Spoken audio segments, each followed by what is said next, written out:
Bote with the Securities and Exchange Commission, representing the regulator. And I'm in charge of our market infrastructure. That's what I, on a daily basis, supervise. And I'm in charge of surveillance for all the activities that are happening around and within the market. And I also supervise the advisors, and as well as any ad hoc supervision that you come around with investigations of anything within the market.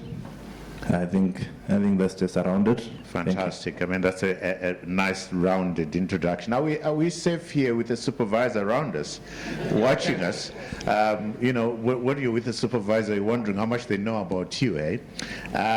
Let's move over to Arnold. Arnold, is it Arnold? Yeah, yes. I'm Arnold Chibongodze. I'm a stockbroker at Master Stockbrokers, but at the same time, I'm the Secretary General of the Stockbrokers Association. So actually, now today, I'm actually wearing the hat of Stockbrokers Association. Thank you. Fantastic. Prosper? Thank you, Trevor. My name is Prosper Mutorogodo. I am the CEO for Chengetedzai Depository Company. Thank you, Trevor. Wonderful. Thank you for having us. Bevan, shall we end with you? Introduce yourself as briefly as you may. Thank you, Trevor, and good morning, everyone. My name is Bevan Ngara. I am with Fidelity Life Asset Management. I've been in the market for a while, particularly starting off in stockbroking, asset management, which is where I am, and sometimes I'm also delving in real estate. But what you may want to know about me is that I once worked for Chengetedzai, and I was involved in the launching of the CSD, and I'm now back with the Chengetedzai as a non-executive director. Oh, wow. But I'm wearing the cape of a market player, not the Chengetedzai I want to be. Fantastic. We had a beautiful presentation from the Kenyans, and I liked the interaction with the audience, which was very organic. Prosper, let me start with you and ask you this question. Why did you see the need to have this conference? Thank you, Trevor. What we noticed, particularly for the Zimbabwean capital market, is that increasingly you have those counters that are quite attractive. And when you look at the share registers, it's actually the big players that hold on to the stocks of those companies, listed companies. And when you then entice them to say, are you dematerializing? Are you coming on to the CSD? The question is that we are, for the long term, we are just buying to hold. And with regards to that also, us as a CSD, our major drive, number one, is to see the number of accounts growing on the CSD, which reflects the number of traders, potential traders that we have. Then on the flip side is also the available stocks themselves. So in an effort to drive both sides to grow, we saw it fit really to say which products can then entice perhaps those long-term holders to perhaps feel free to dematerialize, because dematerializing to the CSD is actually free of charge.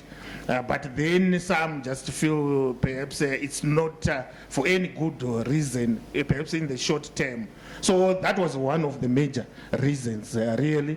And the other one was that you find that with the systems that we have, these are the same systems when you go to Europe, when you go to South America, to Australia, they are the same systems that are being used, which means in terms of functionality, we are really at par.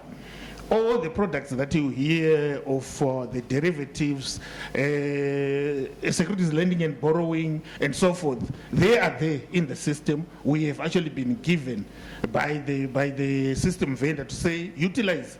But you find for most of those, we have just packed them, you see. So once we excite the market and the market feels perhaps it's the right time, we then activate as we really progress. And by the system, Prosper, I take it you mean the software, the package that you have, the technology that you have. Am I right? Definitely, you are correct. Yes. Talk to us about the key markers for you into creating this product. What were the challenges that you have to overcome to create this product? I'm asking that question with what the Kenyans did share. It looked like it was a long journey, lots of hurdles along the way. What was yours like in a nutshell? Yes, we definitely encountered a number of challenges along the way. And the key amongst those is really convincing the market players to say perhaps this product, if it goes live locally, it will have takers. Yeah, I think you had questions there to say 110% in terms of collateral. Why not perhaps reduce that? So it's one of those areas where as a market, we then need to really understand how the market can be excited by the product. Hence, also the talk of the sandbox by the Kenyans was one of the key areas that we are quite interested in. An area where you are sort of in live operation, but then in terms of the rules, regulations and the various parameters, you are flexible to be changing those. So, are you looking at a sandbox yourself? Did you get any comfort from what the Kenyans came up with? Definitely, with our regulator, the Securities and Exchange Commission, that's the way that we are going to then provide that product in a sandbox setup with sort of an open arrangement in terms of being able to change the parameters and also in terms of the regulations themselves. So we're actually grateful because for our market, I think it's very necessary because of a number of variables that do obtain in the economy that we have, so that everyone is quite comfortable to then say if perhaps the exchange rate goes this way, what happens to the interest rates, what happens to the collateral requirement. Everything is built in before we concretize and have the rules actually gazetted. Yes. I'll come back to you later on. Takawira, as a risk assessor, what were your key takeaways from the what I thought was a very quality conversation with the Kenyans? What were your key takeaways, your key concerns, your key comfort spaces? Okay, thank you. So the major issue of concern there was the purpose of regulation is entirely to alert a slowdown on innovation. Innovation for the purpose of innovation may be disruptive. So we have to ask those questions as the regulator, sitting at a regulator position. And I'm happy that we were all here when we saw that it took time, almost about 2 years from the Kenyan side. And maybe we are happy that maybe our brothers have done it. When we are then tweaking it to match our market, we have some way to sort of copy, so that maybe we expedite the whole process to match or to agree with what we have locally. But the risk issues there around is the fact that we have to ask the necessary questions. Are the investors safe? Is the lender safe? Are we protecting everyone involved, or everyone who has something to lose? And that's the sort of questions we keep bringing up. And I like that you brought about the idea of a sandbox. So these are the issues that we'll be tangling around with. And from a regulatory point of view, trust us, we have to take our time. And I'm happy that Chinketiza is friendly in terms of working with us ahead of the whole process. It's a very tough space between regulation and innovation and innovation, because there's a danger that regulation might suffocate innovation. Innovation is disruptive, but sometimes there's an advantage of allowing innovation to run on with as little of the regulatory hand. Where do you fall within that space? I hear you sounding very conservative. You want to slow this car down.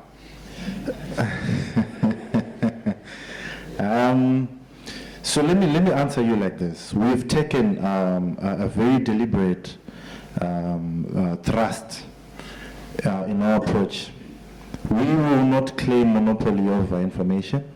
So we have had an approach where the experts, in this case Chengetedzai, leads the process of designing the guidelines in liaison with the regulator.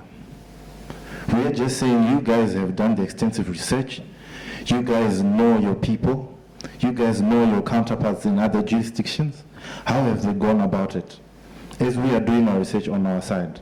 So we know that they know better in terms of how on the ground it will work, and they will lead. They will lead the process of designing the regulations, send them for review to our side, so that when it is finally launched and approved, we know it's something that will not have a step back. We know that we're ongoing. So there's no slowing down, because get this, if we don't do this thoroughly, it will stop some point. That is actually slower. But at this point, we know that we are covering everything as we get to the final stage. And I think that's the approach that we are taking. But there's also beauty in allowing things to fail, and you learn from the lessons of failure. And I'm sure traders will also take that view. Your investors will also take that view to try and push the envelope. Then the onus is on, is the regulator slowing things down? Is the regulator getting up every morning and saying, I'm going to say no to what comes through? What's your sense on that? Failure is important as part of getting to fine-tuning the products. Okay, so we don't wake up with a target to say no. That's pleasing, that's exciting, that. Well done. Hence the whole idea of a sandbox.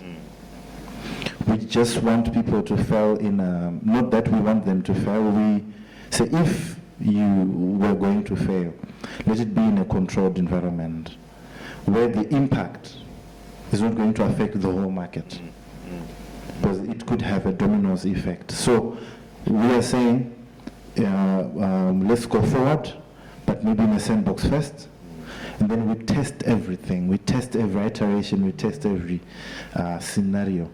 And going forward, we know that after a sandbox, we have tested everything, and anyone anywhere should know that this thing is tested.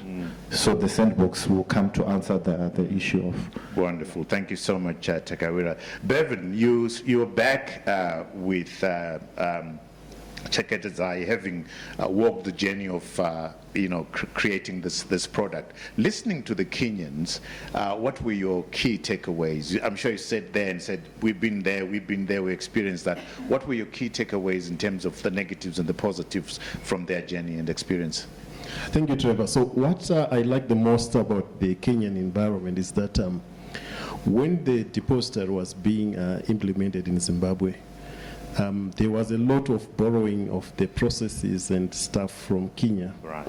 And the size of the market is about comparable. And when you look at the average daily trading volumes in a normal Zimbabwean setup, they are also comparable. So the conversation we are having with them is the most relevant we have ever had from somebody who has implemented it before. So from the positives, what I liked the most was that, first of all, they went ahead and did it. I think that's the most important issue. Then the rest of the conversation to me was almost prompting me to say, when I look at our local situation, how do we localize whatever they did there? I will start off with the issue of collateral. 110 times cover all cash. We know what happens with cash in Zimbabwe. So this will be a product which will be sided. towards only the lender. It doesn't help the buyer, because you are going to lose the purchasing power of your collateral, and you always have to consistently have to do collateral calls and top-ups. So in Zimbabwe, I was just thinking maybe we are going to use treasury bills, maybe we are going to use other equities as additional collateral, not necessarily cash, because of our local situation where purchasing power is constantly at risk. But another thing that I wanted to add Sure. is that in Zimbabwe we introduced some exchange-traded funds. And these were big excitement when they were launched. But now I see that the steam is cooling off. And I think it's mainly because of the absence of this product called securities lending, because ETFs to the ETF manager is really a passive investment strategy. So if you are holding a top 10 counters company, you are not trading in and out. So what do you do while you are watching over that basket? How about you lend some of those securities and earn some lending fees and distribute those to Right. as additional in return to the investors in the ETF. Or you can then maybe, the extreme case in the US is that they don't even charge fund management fees. They earn their fees from securities lending. So it's actually a zero-fee product when you buy an ETF in America, because they manufacture their own fees through securities lending. Right. So these are things that I think if we learn from what the Kenyans have done, we can localize and create something that works for us. So you see this activating the exchange-traded funds?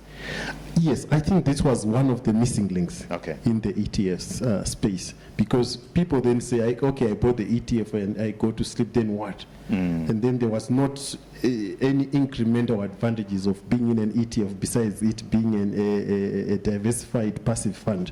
But now if you realize that, let's say you're a large institutional investor, if you buy an ETF and the fund manager for the ETF is saying, I'm not going to charge you any fees. Right. It's now cheaper than doing it through the traditional approach. So that might then activate excitement around Fantastic. ETFs. We're hoping that there's going to be excitement. I'm going to come up to those numbers because I wasn't excited by the Kenyan numbers in terms of what has been traded, but that's another conversation.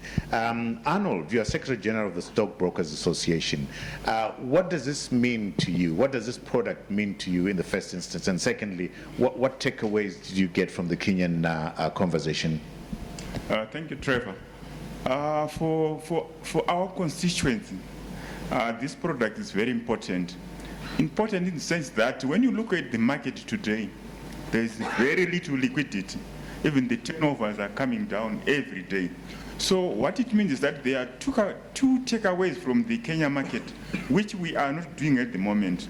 One is the speculation, which when you talk of that word, our politicians don't want to hear about it. But Did you see the risk assessor looking at you? Yeah, go ahead. speculation. So you find that the opportunity to borrow shares comes from speculation, that after studying the market, if I borrow shares and I do this transaction, then I'll be able to come out with a profit. So that is not on our rules for the time being. And then the second thing is the second thing is short selling. It's not on our rules. So if short selling is allowed, what it means is that you'll be able to borrow, short sell, and make a profit. But those things need to be actually put on our rules so that we'll be able to do that. And the constitution is very excited because what it means is that the market will become very vibrant, and each and every day the turnover will grow. So these two are very, very important for security lending and borrowing to be successful. But if the rules are not changed, it will be very difficult to actually start even the process. Talking of short selling, talking of speculation, do you have, what's your view on protecting the investor? In every market, speculators are there. So there's no market without speculators. Everywhere are speculators there, even short selling. Short selling, I think, is everywhere. But I think our issue here in Zim is of these two currencies. That's where we find it very difficult to allow these two things I'm talking about. But once we have one currency, surely it will be very easy. Nobody will notice what is happening. But as long as we have got two currencies, it's actually very tricky to be able to, because the one thing you'll be accused of speculation, and then the other thing will be accused of short selling. But once we have got one currency, I think it will be easier for the market, and also the market will grow. Prosper, I saw you, shifting as Arnold is talking. Any responses to what Arnold is saying? Definitely. What he is saying, particularly with regards to short selling, is quite pertinent because for our market, that development, I think you heard a question there from one of the participants to say, once we have borrowed your securities, what next can you do with them? Selling them, those securities, is one of the options.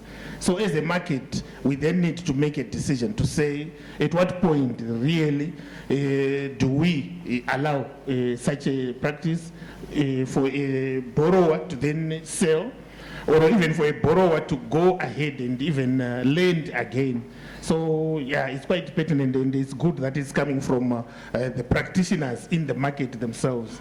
So it's one of the key takeaways that we need to really factor in when we deliberate further on this Fantastic. Mr. Risk Advisor, what view do you take of short selling and speculation in the market, particularly concerning this new product that we're talking about?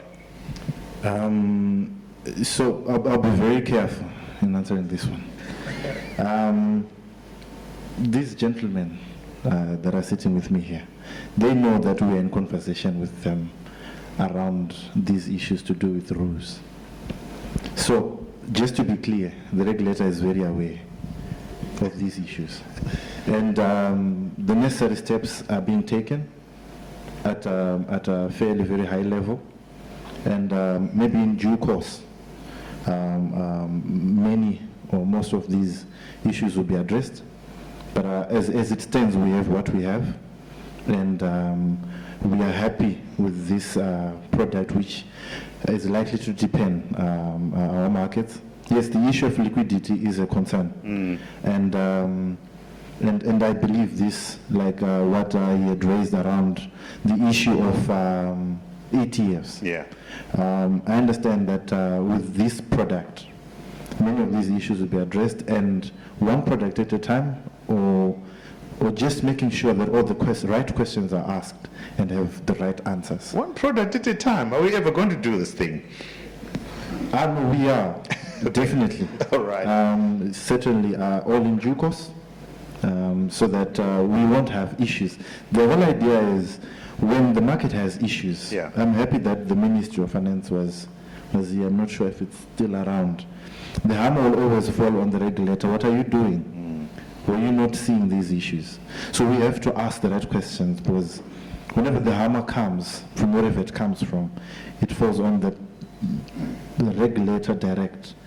And we have to ask these questions, and I'm happy that they are aware that we are in conversations around the whole issue. Fantastic. I would love to get a view from all of you here. I'm not an expert in this, but sitting and listening to Momo and Jesse. So in Kenya, 400,000 shares since this product was launched have been lent and borrowed. 400,000. We're saying the Zimbabwean market and the Kenyan market are almost similar size. I think the Kenyan market is much bigger than the Zimbabwean market. So the volumes are pretty small. I mean, the Kenyan market, if I'm not wrong, is about 13 billion. And our market is much smaller than that. But I'm excited to see what the this product is doing globally. There's about $1.6 billion, trillion, sorry, 1.6 trillion to 2.5 trillion, and is growing annually between 2.5 and 3.5%. My question is, seeing what's happening in Kenya, only 400 shares lent and borrowed. What view do you take? Are you excited about what the Kenyans have done, or is this slow progress? What view do you take? And I would love to hear what all of you say. Yeah. Okay, thank you, Trevor. Comparing with the Kenya, there are several key variables that we have to take into consideration. I think one of those is inflation. He did say that currently Kenya is enjoying quite low inflation, and for time immemorial in Kenya, they have been using the Kenyan shilling, and it's fairly stable. Even their markets, when they fluctuate, they are not as we see locally. So I think those, just looking at those variables that I've mentioned, it will mean that this product is even more applicable locally. It would excite the local market more, because just looking at the variations that have happened, perhaps over 1 week for one of the blue chip counters, it's quite massive. And if it's someone that has an eye for investment, I'm sure they'll be able to take advantage of that. Even when I was actually speaking with one of the participants at a break there, they actually indicated that for ourselves, we actually do this between our sister companies. We do this borrowing quite a lot, but it would assist if we could actually have a system that even manages such transactions for us. So you will notice that for the Zimbabwean market, this is not an alien product. It's something that is already happening under the surface, although in a controlled or restricted manner, to say perhaps it's related entities that are doing that. So it's encouraging for us as a local market, because we can see those differences between Kenya and Zimbabwe are the same differences that really will make this product thrive locally. Yes. Bevan, do you share that view? I would like just to add to what Prosper has said, in the sense that definitely 400,000 is quite low. But historically also, Kenya might have a big market cap, but in terms of volumes of trade, the Zimbabwe Stock Exchange is historically more active. So you would expect a multiplier or a multiple over that 400,000. So you're optimistic that the number of shares lent and borrowed will be higher than what we're seeing in Kenya? Yes, in a normal Zimbabwe environment. Okay. In a normal Zimbabwe environment. I wanted what does that look like? I wanted to expand on that. Yeah. You see, in high inflation, or maybe let me roll back a bit. Sure, absolutely. This product is mainly for short selling. And short selling is a conviction that the share prices are going to fall in Zim dollars. And in a country that persistently has a high inflation, it's normally positively skewed, which means there are very few incidences, or the incidences of the shares falling are fewer than the incidences of large gains in those shares. So as a short seller, the chances are that during high inflation, a short selling transaction might not be profitable. So we need to have that reality check. And I'm saying that when the things are not as stable, the uptake, in my view, could be slow because of the macro. But when things give us a semblance of stability, like when we sometimes dollarize, then we go back to normal. Arnold, what view do you take? Yeah. Can we switch on his market? Okay. First of all, I think when you look at what the response from the Kenyans, the number one challenge was trust, which is very, very important in terms of currency and also in terms of that the security will be available. So that was their number one challenge, that trust is very, very important. And then the second thing is that market awareness. This product, it has to be talked about everywhere, and the people have to be made aware that this security lending and borrowing is actually regulated. I think that is what's very, very important nowadays, that As long as something is regulated, people will go into it. But unless people are made aware of it, they will not go in. So as the guy said from Kenya, that these were the challenges, that it took them a long time for them to make sure that the market is aware of this product. So for us as well, it's actually very important that we also sell this product and also accompanied by regulations.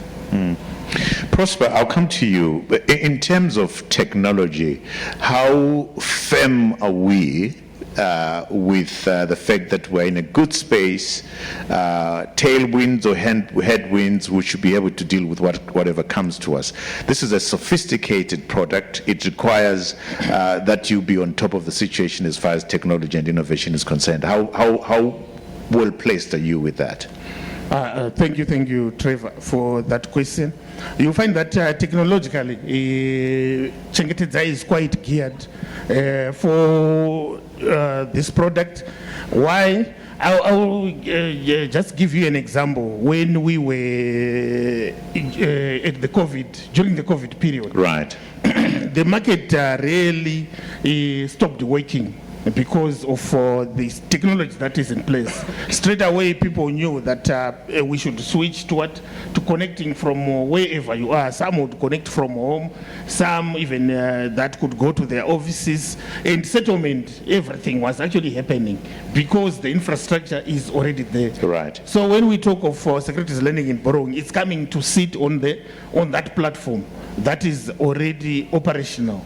So yeah, technologically again, you find that, like I said earlier on, our system is actually AAA rated, and it's actually in use in other markets where they do extensive use of this module, the securities lending and borrowing, and its performance there encourages us to say, even with our numbers, I would actually even say that in terms of actual system utilization for the local market, it's below 10%.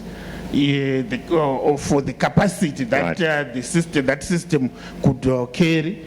In some jurisdictions, they even go for longer hours trading, and there are no issues there. Issues of cybersecurity, you find for us, we are internationally monitored and rated also on cybersecurity continuously. So what happens is that on a perhaps weekly basis, you get those results to say, in terms of internet connectivity, in terms of network connectivity, in terms of various aspects of cybersecurity, this is how you performed, because they're continuously monitoring you. And for us and the system, the infrastructure that we have set up, it's actually rated quite highly, even internationally, when they look at our systems that are locally deployed. So that actually gives us that assurance that technologically we are ready more than for this product to actually go online. You're not concerned by any attacks. I mean, the New York Stock Exchange has been attacked, and everybody has been attacked. How secure are you from those kind of mischief? Definitely, it's a concern that we really have to take into consideration, because security itself is a moving target. Yeah. Every day, every moment, when you even read the news, there are new developments. So for us, it's also important that we are not stagnant. We continuously also improve. Hence, that link that I was saying, our vendors are with us. So what they do continuously is to also give us those updates, to say today, this week, this month, there's this major update that we have to apply that covers certain risks and threats that would have been monitored. So yeah, it's one area that you have to be constantly on the move to stay ahead of. That's reassuring. Yeah, that's reassuring. So the Kenyans did say that they've got the top 20 highly traded stocks that are, that are traded as far as lending and borrowing is concerned. What are your thoughts around the table? Should Zimbabwe have those? What would those look like? Shall I start with you, Bevin? Yeah, thank you for that. I think the limiting factor in all this securities lending exercise is the liquidity Yeah. of the counters in question. I'm sure for the Kenyans, the figure, the top 20 will be more liquid. I think in Zimbabwe, you might want to come down to 10?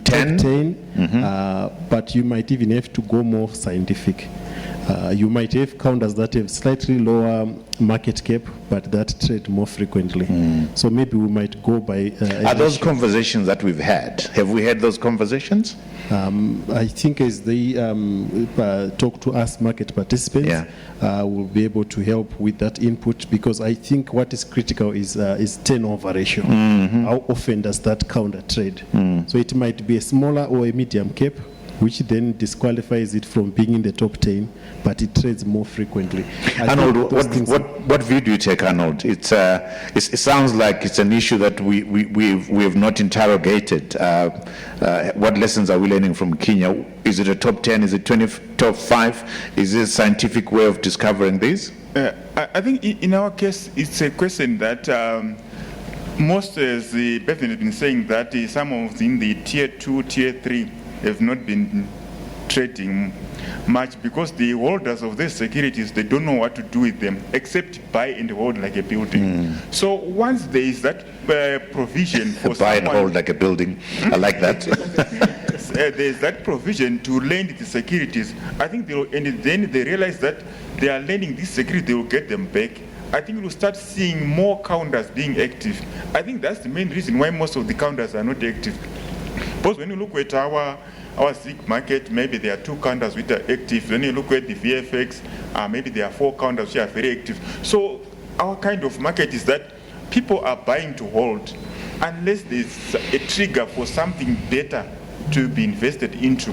So I'm thinking this securities lending and borrowing will actually change our top tier. Yeah, it will change. Okay. What view do you take, Prosper, on that? Sounds like to me it's an issue that you guys either ought to be looking at thoroughly in terms of how to discover where the lending and borrowing is going to be active. Yes, definitely we have had that discussion, and our recommendations are actually sitting with the regulator. We have had extensive discussions around how we can then... Do you think I can ask him? Will you be okay if I asked him? I'm sure, yes, he can. You know, continue, finish your answering. So there are various ways, like Bevan indicated, to say, number one, what you want are counters that are liquid, where you will not struggle, maybe of done a short sale. When you then want to buy back those securities, then you don't have to struggle. So there is actually a chance, perhaps from the discussions that are going around, to actually come up with a specific list of counters based on certain criteria that are agreed within the market. Yes. Takawira? It sounds, Prosper sitting next to you there is not very comfortable answering this question, because there's a file sitting in front of you with the recommendations of which counters we ought to be looking at. How much are you able to share with us, Takawira? So I'm happy with your initial instincts that you felt you wouldn't ask the question. I'm happy with that, but I can't directly comment on the running application, but on the running conversations we had with CDC. But I can just comment maybe from a personal view. I think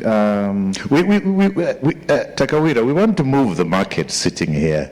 We want after this for people to run for their laptops and do trading. So come on, be nice to us. Let me try my best.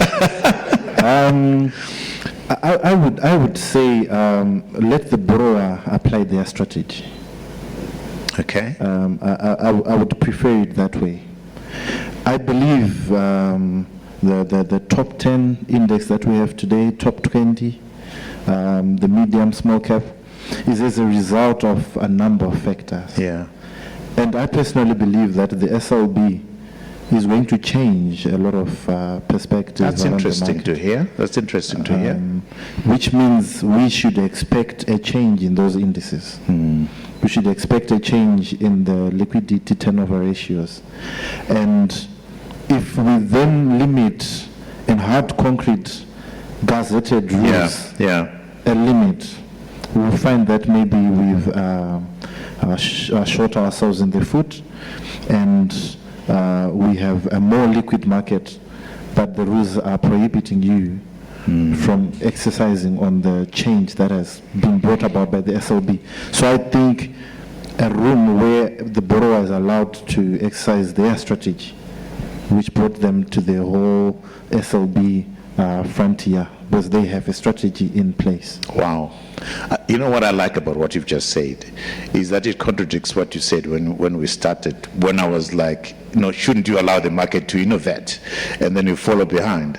In this instance, you're saying we're going to follow what the market is saying and not regulate right up front. Let the market discover through science or through what already exists what the top 20 or the top 10 is going to be. I think that's a very good thing. As you sit there as a risk advisor, what are the things that worry you about SLB? So I have to make something very clear. The regulator is aware that people are in this business for profit. So what we just want to manage is predatory activities. So our concern is right around the issues to do with safety. If you see maybe on our website, our focus is on investor safety, investor protection. So my major concern is someone would have invested in some shares and they're willing to lend out. Is there some assurity that they're going to get something, or that at the end of that transaction they're not worse off? I think anything comes on top of that. The whole issue is that in a market that is regulated, no one loses money, so to speak. At the very least, you don't lose money. Yes, we would want you to make profit, but our general concern is that you don't cry, or you don't cry foul after coming to a regulated market. We are just out there to protect the investor. So this is done by ensuring that I know this issue is quite sensitive. So that the first issue is maybe around your capital. We just want to ensure that for anyone to, especially the SLB agents, I think there will be the issues around that. Are you a safe agent on behalf of the investor? Are you safe? And our infrastructures, the CSD and the exchanges, is it a safe environment? I think anything around safety is our concern for the investor. Okay. I'm not clear, Prosper, about are we ready to switch on the button and start trading? If not, when do we actually do that? I didn't get the sense as to where exactly are we with the SLB. Okay, thank you for that question. What's happening is that still we are in consultation with the market about the various parameters that go into securities lending and borrowing, about the collateral, about the interest rates, about a number of other pertinent issues, about the collateral type itself. Is it cash? Is it other securities? So once those are actually finalized, and remember I did say that the starting point is actually going to be a sandbox, regulated and controlled. Right.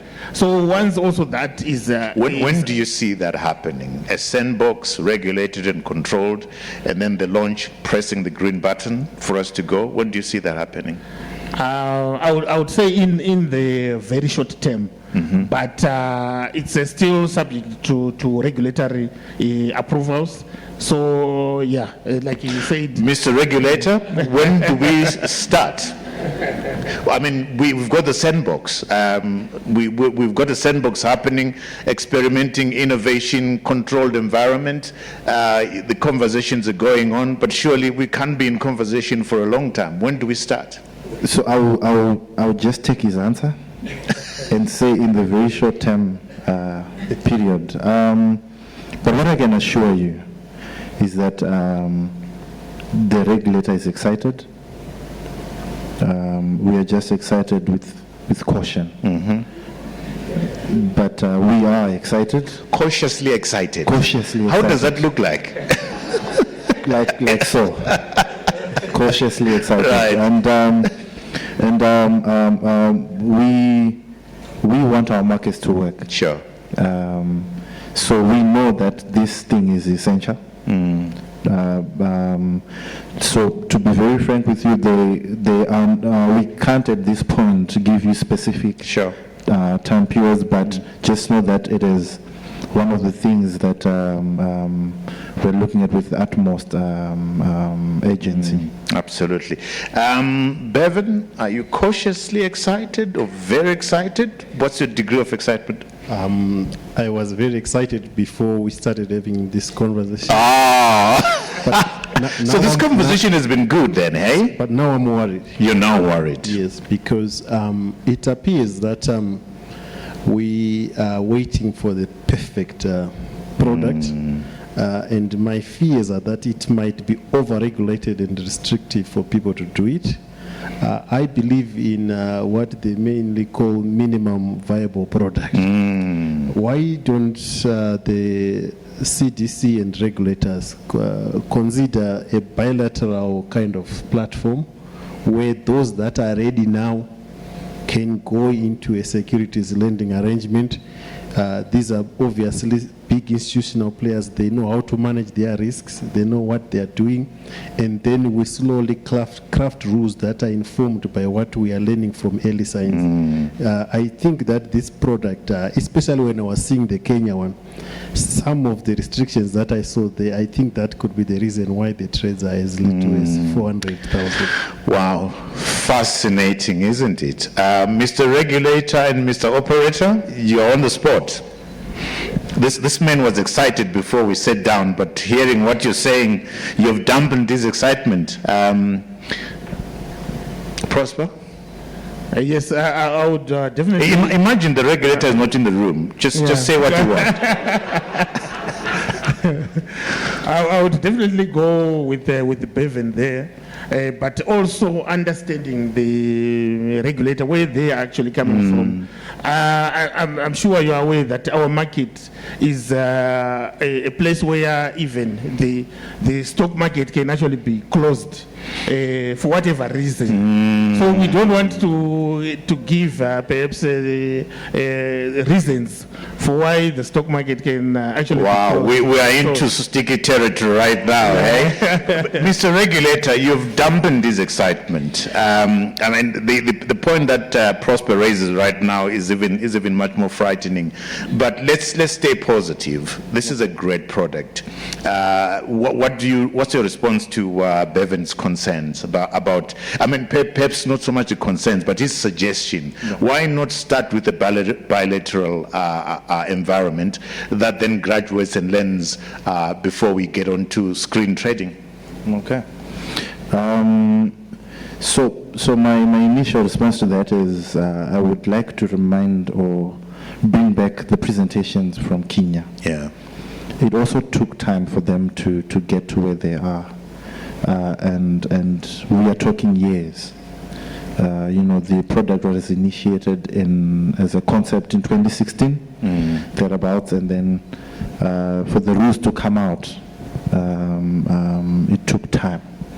That's the first thing. And then maybe the second issue I would like to raise is that, as Prosper had alluded, bilaterally, some people are doing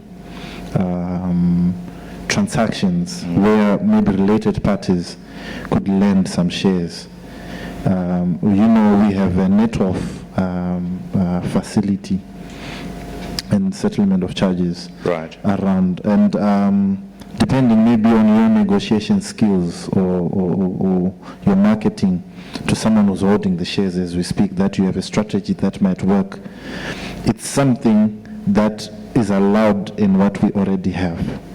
Where we are going is just to put it in an area where it's regulated for everyone. But bilaterally, you can go to a pension fund and convince them that your strategy works, and they can find means and ways to give you or mandate you to trade on behalf of their shares. So it is possible. So no need to dampen spirit. As it is possible. Just that where we want to go is where out loud, officially, there's a guideline, there's a way we can go about Is SLB. Takawira, the advantage of being the last mover, that you do get an opportunity to leapfrog. The fact that it took them 5 years doesn't mean that it has to take us 5 years. We're taking advantage of their lessons and their failures, and we actually end up ahead of them because we've learned. Should we be that cautious? So, like I had mentioned earlier, they have done it, and now we have a template. I had mentioned that earlier that we will not be starting from scratch. Sure. What we just need is to tweak it to agree with our markets, and then even with the other products, the collective investment schemes, we didn't take as much time as the people we had researched on took. Right. That's good to hear. Obviously, this one, over and around Africa, a lot of people, a lot of jurisdictions are doing this. So certainly we won't take as much time. And in part of our conversations with Chengetedzai, the issue around the system infrastructure, if that side is already sorted, maybe it's just now the regulation. So it won't. Fantastic. That's good to hear. Arnold, you are the Secretary General of the Stockbrokers Association. He says his excitement is dampened a bit. Where do you sit? I remain very excited. Okay. Because when you look at it, these transactions actually do happen between bilateral transactions actually do happen now and again on the market. But what we are doing now is actually bringing them under regulation so that everyone is aware that if there are issues, they can be resolved in a certain way. But as of now, it's bilateral happening. People borrowing, maybe related parties or partners or associate companies. So it's happening. So, but now putting it under, it means that you can borrow from anyone. Anyone is free. You know that there are rules to be followed. Yeah. So it's exciting that it's not being considered, yet it has been happening under private arrangements. Okay. We're going to go into Q&A. So if you have questions, if you could raise your hands. As you do that, I'm going to ask all of us here. I'm going to ask you this question. I want you to jump in as much as you can. Is our market ready for alternative investment options? Are we ready for contracts for differences? Are we ready for carbon credits? Are we ready for Bitcoin? Does what we are gathered here discussing mean that we are ready to do these exciting things? Shall I start with you? Yeah, definitely.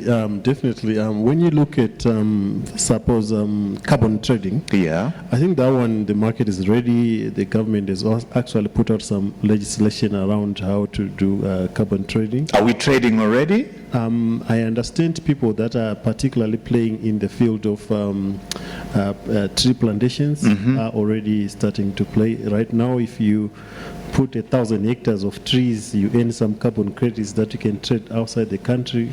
But not inside the country. Yeah, but I think you pay some 40% to the government. Okay. All right. I Okay. don't know what percent it is, but the thing is, I saw the risk advisor smiling for the first time when you said 20% to the government. Please go ahead. Yes, I was saying that you need to start to develop the ecosystem that generates those Yeah. carbon credits. Like in my case, I've given an example of people that are into tree plantations. They are now claiming the amount of carbon credits. And once we have got enough of those people, then they can start exchanging hands. Fantastic. Are we ready, Arnold, for alternative investments, derivatives? Yeah, I think the market players are ready, but the participants, the investors, are not aware of most of these products because some of them are done privately. So I think the most important thing for our market is a market awareness, which I think is missing. I think sometimes you find that people at university don't even know that there's a stock market. That's how bad it is. Wow. So to introduce another product without them knowing the basics. So I'm thinking market awareness is very important, but the players are ready. Okay. Wow, that's interesting. Which means, Prosper, that what you've done here is hugely important. Sensitizing the market, communicating to the market. Maybe we should have done this at the University of Zimbabwe or NUST to get an even bigger audience. But the question is, are we ready for alternative investments? Are we ready for derivatives and other exciting products? Thank you, Trevor. Perhaps before I answer that one, let me comment. You did speak about leapfrogging. Yes. Other operators, other economies that have already implemented. Remember, when we started, we actually did a regional study where we went to the likes of Kenya itself, to the likes of Rwanda, Botswana, South Africa, Mauritius. I think those areas to really understand how a CSD should be set up and the various requirements. We learned quite a lot from Botswana when we did our implementation, but surprisingly, when the ratings came, Zimbabwe was on A-, Botswana was on triple B, to the extent that the Botswanian CSD, they then said, no, we want to come to Zimbabwe so that we understand what you are doing. Well done. And subsequently, Botswana then discarded the system that they had and bought a similar system to what we implemented. Well in Zimbabwe. done. I think we owe them an applause, don't we? That's good stuff. And subsequently, Botswana was then rated A-. Catching up with you guys. Catching up with us. So that's quite pertinent. Then coming to the question that are we ready? Particularly for carbon credits, you find there is a various ecosystem that needs to be there. The plantations, like what Bevan said, but then you also need the assessors, the people that then say for what you have done, it's worth so much carbon credits, who are internationally accredited. So I think for the Zimbabwean market, even for Southern Africa, that's an area that we are still lagging behind. Those people perhaps linked to your big four audit firms and so forth, people that have that international accreditation to say what they have assessed and granted is acceptable. So from there you can then be able to trade those carbon credits. So as Zimbabwe, I understand quite a lot is actually being done with regards to COP 29. 29. Yeah. Currently, there is a delegation there, particularly to understand further how this can actually be done. As Chengetedzai, we are also, at a certain extent, to be able to offer the registry, the depository functionality, so that those carbon credits are actually housed somewhere for trading. For trading purposes. To happen. So I would say, really, we are ready, and we are quite aware of what actually requires to be done to be able to participate. You sound very excited. Yeah. You sound very excited. Really, it's exciting to say the least. Fantastic. Yeah. Mr. Risk Assessor, what's your sense, that question again, are we ready, is our market ready for investment options, Bitcoin, carbon credits, and contracts for differences? Are we ready for that era? My initial response to that would be yes. Okay. We have very inquisitive players in our market, Are these foreign or local? local Okay. and some foreign, Okay. but mostly local. These people know stuff, and that's hence the deliberate direction where our regulations are market informed. And just to announce, we just licensed a broker which is dealing in contracts for different. Wow. So yes, the regulator is ready, and if you feel you are not ready, then the regulator will welcome your readiness, so that we are ready on the same page. My heart Going is singing forward. as you're talking. This is exciting stuff, yeah? Yes, I think the whole approach then going forward is that we want to move together with the changing environment globally, and we match the same trajectory with the regulations. So yes, the market, the Zimbabwean market, is ready for. We have derivatives. Via escrow, FinSec, some contracts, some derivative contracts are running there. Of course, the traction is still building, Slow. but the infrastructure and the knowledge is there. So yes, we are getting carbon credits. The amount or the number of conferences around carbon credits just in Zimbabwe, almost every week now, you are hearing carbon credits conference somewhere, carbon credit conference somewhere, and the regulator is aware. We've been attending some of these things and taking a proactive approach in many of these alternative investments. We are developing the regulations so that when the applications come in, we will just then finalize the regulations and then Just to press you on, you said the announcement that you made, you've licensed, do you want to give more details on that? What have you licensed? a brokering firm, Okay. VCG. It's an international, but we've licensed one locally, and they are dealing contracts for difference, and they're in conversation with VFX to do CFDs for VFX listed Fantastic. companies. But as it is now, locally, for your forex, for your precious metals, and for international stocks such as your Apple or Microsoft, you can do CFDs with that broker. It's VSG Market Zim. That's their site, and we are growing together with them on how they do their business, and it's proof that the market is ready, as the regulator is also pushing. Fantastic, fantastic. On that positive note, we'll turn to Q&A and see any hands that are up, and we give them the microphone to, if you could ask, please, pointed questions rather than comments and speeches. Unfortunately, mine was a comment. It's all right. Let's have the comment. Let's go ahead. Let's have the comment. My name is Anthony Jongwe. I'm Business Development Director for Midland State University. So as a university, we don't just teach, but we also learn. That's why I am here. And there has been a comment that has been made by one of the panelists that, in some of our universities, are not part of these conversations.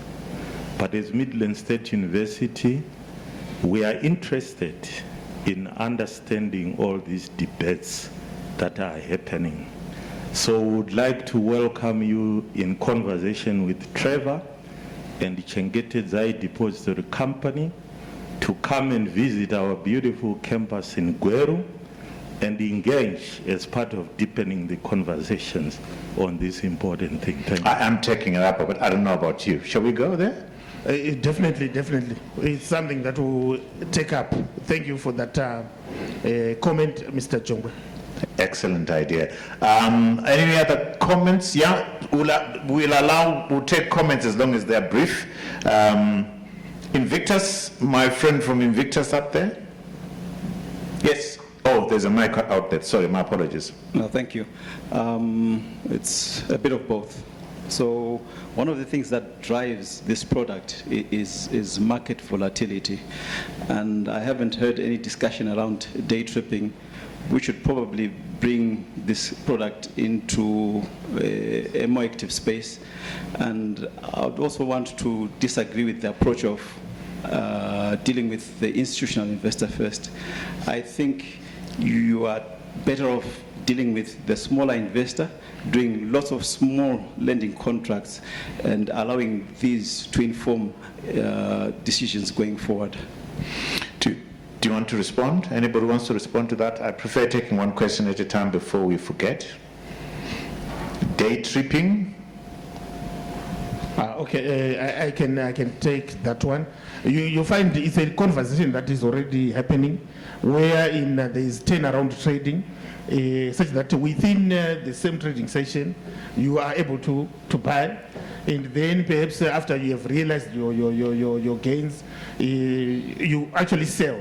So in actual effect, you don't get possession of the actual securities that you have bought, but you then get the profit. So the conversation, I think, is already advanced. It's something that even as a market, it's even at a very advanced level. Yeah, Okay. It's something that is going to happen. Anybody wants to take on the two questions that were asked? I was going to attend Sure. to the issue of institutional investors. So the idea was actually informed by his next question, which was the market microstructure, which does not allow you to do turnaround trading. So because of that holding period that you have to go through, you need some bit of decent volume for it to make sense to do a turnaround trade, to borrow shares, sell them, buy them back at a lower price and all that. But then as the market microstructure improves, I think it becomes easier for retail investors to partake. But really the idea was to say, while rules are being perfected for the greater protection of the market, let us have those that are ready starting now, so that they don't have to do it in the dark. You know, if I want to approach NASA, I should just do it, and their investments committee should not think that they are doing something that does not have regulatory approvals. But that was the idea. Yeah. Yes. Yeah. But any response to that? Yeah. I just want to add on to say the government actually come on board, because that is why they actually put in one tax rate, one withholding tax rate, instead of multiple tax rates. So it was going, they were actually adding this turnaround position that we can do. So the government is actually on board. Okay. Yeah? Thank you. Once again, I am Trinos, I am a custodian. My apologies, I have two questions. So the first question, this initiative, as it starts, will it be open to all clients, foreign and local local clients? That's the first question. Okay. The second question, I'm sure you're aware that in our market we've got three CSDs, which is Checked Zai, ZSC, and VFX. And I'm sure the regulator is there for the market, to protect the market, and also want to ask if is there any collaboration between these CSDs, given that sometimes someone wants to borrow the shares and give security in the form of maybe shares which are from that other depository. So the main issue is, to what extent is the regulator ensuring there is collaboration and interoperability between amongst these three CSDs? Thank you. Thank you very much. Do we have three CSDs?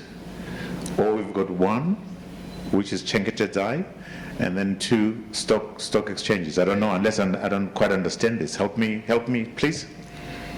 Yeah, they are, because for starters, there's Chengetedzai Depository, there's also ZSC CSD. I would say actually it's even 4, if you take into consideration the central bank CSD and also VFX CSD. So yeah, I would say those are the licensed CSD, yeah, in the market. Do you want to comment on that? Maybe on the next one. Okay. There is a going on conversation around the issue of interoperability. And on this one, the conversation first was with Chengetedzai.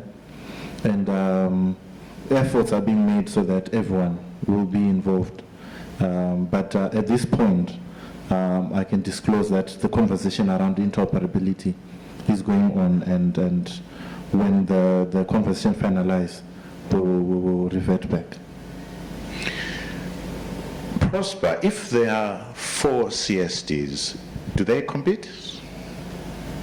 Not really in terms of the day-to-day trades, because you find that when the trades come, the choice is upon the investor to say, where do I place my trades? Do I place on Delta? Do I place on any other account? So you find each depositor then handles the settlement that actually comes with the trades that would have happened. Yeah. Okay. Any other questions? Thank you. I'm Wellington from Invictus Securities. Seeing that this is a learning platform, I would want to throw it to Prosper to say, at what point do you think we should be involving market makers in this environment to provide, obviously, some safety nets, if it's something that's applicable? Prosper? Thank you, Wellington, for that question. Yes, I think market makers need to come on board as early as possible, because they definitely also need to understand how the product has been set up in a way that it has been, and also we need their input really for it to make business sense to them, because as market makers, they are in there to make a profit. It's not charity. So definitely we would need their input as the product is actually being formulated. So the right time for them is actually now, definitely. Thank you. I'm told there are no questions, but broadly, we've touched on carbon credits. Generally speaking, are there any implications for ESG as far as this product that we're talking about is concerned? Prosper? Yes, you find that for carbon credits, ESG is quite important, because when you actually look at it, some of the players there, they are not as clean as you would like, particularly the ones that then come to Africa on carbon credits. So yeah, the regulator there, I think it's an area for the regulator to then move with the speed, particularly in terms of then cleaning up the act in as far as carbon credits are concerned. So yeah. I think that point is also important when you look at the amount of greenwashing that has discredited carbon credits. Do you want to come in there, Mr. Regulator? So the approach that we are taking around ESG, for starters, we are focusing the reporting of the ESG. And I think in time, because remember, for most of the regions this side, it's a foreign concept. It's coming in. Yeah. And it's the hot thing now. So the first thing that we are doing is encouraging, and then at a point enforcing the reporting of ESG matters and issues within your normal reporting, be it quarterly or annually. And then eventually the guidelines around carbon credits and trading of that, the conversation is happening globally. And I can tell you that we are involved, and even locally we have conversations around how we can maybe participate more in this industry. yeah, that's I think that's Fantastic, excellent. I think we've had a wonderful conversation, haven't we? Do you want to give your parting shots? I'll start with you, your closing remarks, sort of. Yeah, as somebody who is, managing portfolios, I honestly think that this conversation is where we should be focusing on, particularly the point of interoperability of depositories, because as I was discussing with the people over tea, the easiest trade or the most practical trade right now is maybe to short sell a treasury bill and buy a share. So for you then to play around with moving and pledging of collateral, there need to be that seamless movement. But that said, the securities lending and borrowing will enhance our returns as investors. Often we have long-term positions that we do not want to trade out of, even if we know that the market might soften a bit, because we are long-term investors and we're not trying to game the market. So if I could earn some lending fee on that position and still get my dividends, that would enhance the performance of the portfolio. And finally, on ESG, we are all now trying to subscribe to UN principles of responsible investment to attract foreign money into our portfolios.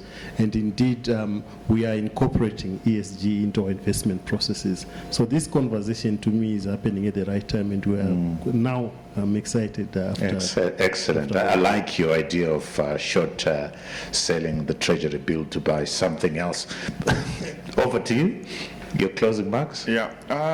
For us as the brokers, we do not actually worry where the share is sitting, whether it's CDY or whether it's Chenketezai, ZSC. We analyze shares in terms of performance. So that notion that it's sitting on VFX or on ZSC doesn't worry us, because when you look at top 10, we are looking at the actual share. Whether they are listed, where they are sitting on the deposit doesn't matter. But are you not worried about settlement time, T+1, T+2, T+5, and which depository is going to deliver on that? No, the market moves at the same time. So whatever happens at CDC will also happen at ZSC. So because the market is trying to improve the trading conditions, so we are not worried about that. Fantastic. Prosper, your closing remarks? Thank you so much for bringing us here and having this conversation. We hopefully going to be having more and more of these, has been said from the audience. We need to educate more Zimbabweans about, one, the existence of the Zimbabwe Stock Exchange, the Victoria Falls Stock Exchange, and indeed what you're doing. But your closing remarks, please. Thank you. I'll actually take from the director of ceremonies there, who said that kugara naka kuona dzevamwe. So for us, really, we've seen the Kenyans, they are doing it. So there's really no fear for us to say perhaps we are overlooking this or that. The point is to learn from what is actually happening and adapt it to what we actually want to see happening within this setup.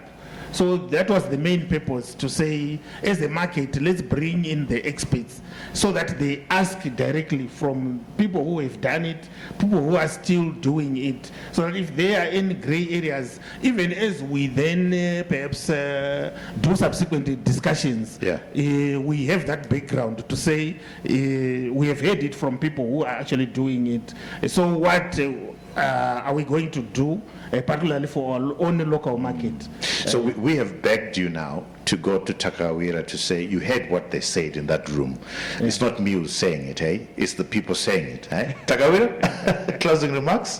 Thank you. Maybe before I make my closing remarks, I want to comment on an issue raised earlier by Arnold. I just wanted to be clear that we are not against speculation of your traditional assets. That is a normal thing. Maybe speculation against the currency is where the issue arises. But speculation on your shares and everything is what brings about trading. Maybe then on that note, I would like to thank Chenketezai Mr. Prosper.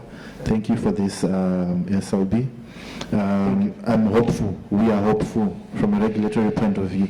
We feel sad every day when we see turnovers of 3 million ZiG, and we are saying no, this is not making sense on a daily basis. So we are hopeful that when this thing finally hits the ground running, we're going to see, you know, turnovers that we historically used to see. It's turnovers that make sense. And on that note, I'm very hopeful, and I hope as a market you bear with us, even over and above this innovation. The regulator is welcome, is open to any regulation that betters or that depends our market. Thank you. Wow, isn't that amazing? Isn't this beautiful? Shall we give our panelist a pom-pom before the master of ceremonies takes over? I hope you bear witness to what has just happened now. We have the policemen sitting to the actor and the mischief makers and me watching, and we're all sitting down and having a conversation, and we have a very fantastic conversation. This is how we build the nation, isn't it? Through this kind of conversation. So guys, thank you so much. Thank you. MC, over to you. Thank you.